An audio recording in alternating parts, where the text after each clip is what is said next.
Okay, boys and girls, we are in the back of my 1998 Civic Sedan LX, and I just wanted to share a tip I found the other day, a mod from the junkyard that I think is almost vital for the sedan. This won't apply to the coupe, but I'll explain the coupe in a second.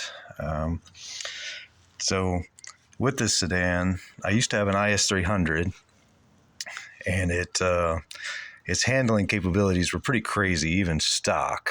So, I mean, no matter almost how fast you were going, as long as it wasn't wet or icy, the car just felt like it wouldn't go anywhere off the road, so to speak. So I've been trying to chase that a little bit. And then I had a few cars between that gave me some ideas on what could possibly help with that. So the other day at the junkyard, I was doing my search, and I happened upon this bar under here. Okay. This is a chassis bar from a 1990 to 96, what do they call them? NA Miata. And this made an incredible difference in chassis rigidness, and especially going at like highway speeds of like 70 miles an hour. I mean, the car just feels like a bullet train going straight compared to what it did without this bar. And the craziest part of this bar is that, as you can see from this cap in my hand, it just bolted straight into the drain holes.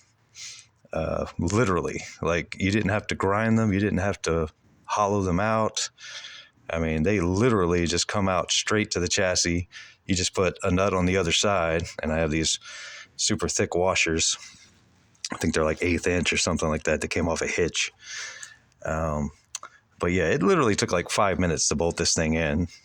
And it's just, barely touching the fuel cover here, so don't worry about that. I mean, clearly, if you've ever taken one of these off, it's inch and a half, before it even touches anything in the fuel tank area or the fuel pump area. But yeah, the difference is incredible. And it wasn't just that I saw this and thought, let me bolt that under the seat. I used to have Subarus, and the Subaru wagons back in the day, I think they stopped doing it at a certain point. Maybe they added more spinal structure here. But on the Subarus in the back in the day, they had a factory under seat bar, just like this, except it had like a couple more extensions, which may or may not help more on this version, but just as is, like, literally the car is just night and day. I mean, it feels like a sports sedan, whereas it felt like an economy car before this is on here. And this is with stock suspension and everything. So yeah, I'm not a coilover guy. I'm too old for that shit. So but yeah, I mean, they even sell Civic bars that are mount like up here. I believe I've seen them before, like race bars or whatever, but of course those are going to cost a fortune and probably not do any better than this one is. This is a nice thick piece. I mean, it's at least 1 inch steel under this foam that's over the top of it. But yeah, you can get this at the junkyard for, depending on where you live, $20, and, not even have to drill anything. Just pop the 2 drain caps wherever it went and then bolt it down. And now, obviously, you're like, well, what about the seat?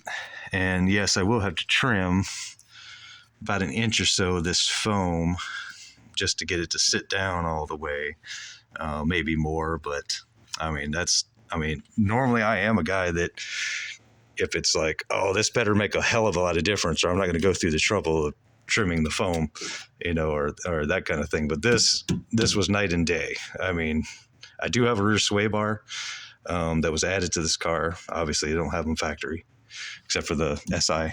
But I can tell you right away that it was nowhere near enough with just the rear sway bar on there. This made a hell of a lot of difference. So hope that helps you guys out. And we'll see how the responses go, and then may share further tips in the future. I'm always at the junkyard and always looking for cheap ideas and things like that. I'm never going to be buying spoon or anything crazy like that to put on this thing. It's just a fun car to tinker with. So Hope that helps you guys out. Thanks.